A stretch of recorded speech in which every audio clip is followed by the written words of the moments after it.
After all the protests and political grandstanding, Team Djokovic's argument boiled down to this. Novak was denied procedural fairness by Border Force, who cancelled his visa before he could seek advice from Tennis Australia or his agent. It was abundantly clear throughout that whole process that Mr. Djokovic wanted more time. There was no reason, no intelligible reason, not to allow him that more time. He did get an opportunity to telephone his lawyers, but that was in the middle of the night. Government lawyers argued that the Serbian superstar was never eligible to enter the country.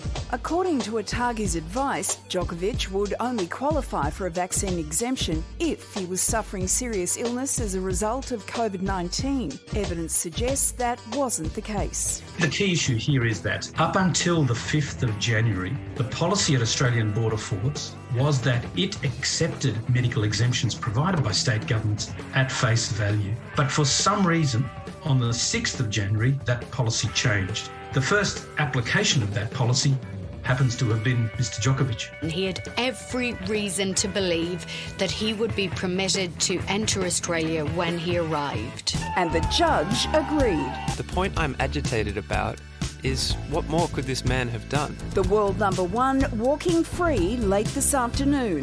So will this court victory beget another? Well, Renee Stubbs is a former doubles world number one. Renee, you couldn't make this up. What do you make of the way it's all played out? Well, I think I can't really say it on the air, but it's a bleep show is what it is. I mean, it has been really for the last 4 or 5 days. It's an extraordinary moment, not only in sports internationally, but Australian sports. And really, it doesn't shine a great light on the Australian government, on the procedures that we've had to deal with through the last, 12 months, really, between the states and the federal government, and it's really outshone itself in this argument. Well, speaking of the government, Immigration Minister Alex Hawke is now considering using his ministerial powers under the Act to cancel Djokovic's visa once again, which could see the tennis star banned from Australia for 3 years. What would be the fallout from a move like that, Renee? That would be an extraordinary one. Honestly, I think that he has to be really careful. In the next 3 to 4 hours, we're going to see what the health minister does with this decision, because it does, pose a threat to Novak of not being able to come back to Australia for that amount of time.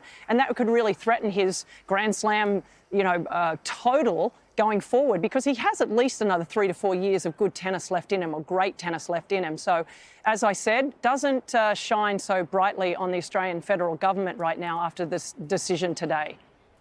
Renee, there's been lots of talk about the government, state and federal, but let's talk about Tennis Australia. Do you think that they did enough in the lead up to this to prevent this situation happening? I do. I think that knowing Craig Tiley the way I do, and also knowing some of the medical staff at the Australian Open, I know how fastidious they are. I know how much of a note-taker Craig Tiley is. I know that he would never jeopardise the number one player in the world, the 9-time Australian Open champion, without giving him all the information that he needed, without making sure and double-checking with the federal government. I heard that he double-checked certain criteria to make sure, look, this is okay, right? And when you think about the fact that there were already players in the country that were already here in Melbourne that played an event on the same exemption that Novak Djokovic was put on, and they're now being deported out of the country. And the reason really they've gone is because they don't have the money to fight it. So in the court. So really, as far as I'm concerned, look, Tennis Australia probably could go back and maybe change a couple of things, and maybe secondary them looking at it now through different eyes. But I think that as far as I know, from Tennis Australia's standpoint, they would have done everything possible to make sure that all the players were okay. Brings you the biggest stories from Australia and Renee, around the globe. Has this ruined Novak's Oz Open preparations, or has it really just put some fire in his belly? Well, I think it's a bit of both, to be honest. I think that, look, it's not ideal. He spent 4 or 5 days locked up in a pretty horrible hotel room. He would have only been able to do minimal working out in a room like that. He obviously hasn't been on the tennis court at all, and that is disastrous. Going into the tournament, playing best of 5 sets for men takes a lot of, physicality out of you. He's probably one of the fittest, if not the fittest tennis player in the world, and he knows how to deal with a 5-set match. But this is not ideal preparation. It's going to get very hot here in Melbourne. It already started today. So Not ideal, but I think as far as Novak's concerned, definitely will put some fire in his bell. And he's always been a person that plays better when he has a little bit of adversity. So just like Nick Kyrgios said, I wouldn't want to play him in the first round. Renee, given now that you've seen all of the evidence, I just want to be clear about what you're actually saying to us tonight, because you don't blame Tennis Australia for this. Are you saying it was a political stunt? I don't know. Yes. I mean, when it comes to the fact that on the 5th, everybody was in the country under the same auspice as what he was. And then all of a sudden, January 6th rolls around and bang, he's now being told he can't come into the country. Look, I mean, I'm the type of person that would have said, look, get vaccinated to come into the country. That's the safest thing. It's what Rafael Nadal has said. It's what every single player really that's here has done. But he decided not to. He claims that he had COVID and he has the paperwork to prove it during that time. So having said all that, no, I just think that this, when you look at the polls, and 90% plus Australians have said we don't want him in the country, I think that's a pretty good indicator for any politician to say, yep, let's not allow him into the country. It's going to be fascinating to see what the federal government does in the coming hours. But for now, Renee, thanks so much for your time. You're welcome. And the Dean of Law at the ACU, Professor Patrick Kayser, was following today's proceedings closely, and he joins us now. Patrick, were you surprised by this outcome? Yes, look, I don't agree with Mr Djokovic's stance on vaccination, but I thought that his legal submissions in the case were very strong. Obviously, this is embarrassing for the federal government, and the Immigration Minister, Alex Hawke, does have some discretionary powers. What can the government do now? Well, as you know, the Prime Minister is very invested in the outcome of this case, and he did indicate a few days ago that he was connecting this issue to his political brand, as it were, stop the boats and all that. So there's a bit of stake here, obviously. You're right, the Immigration Minister could step in and find other grounds to cancel Djokovic's visa, but that might seem a bit churlish at this point. Alternatively, the court could allow the court ruling to stand. The government could allow the court ruling to stand, rather. But that would make the Prime Minister's stance about strong borders seem a bit hollow.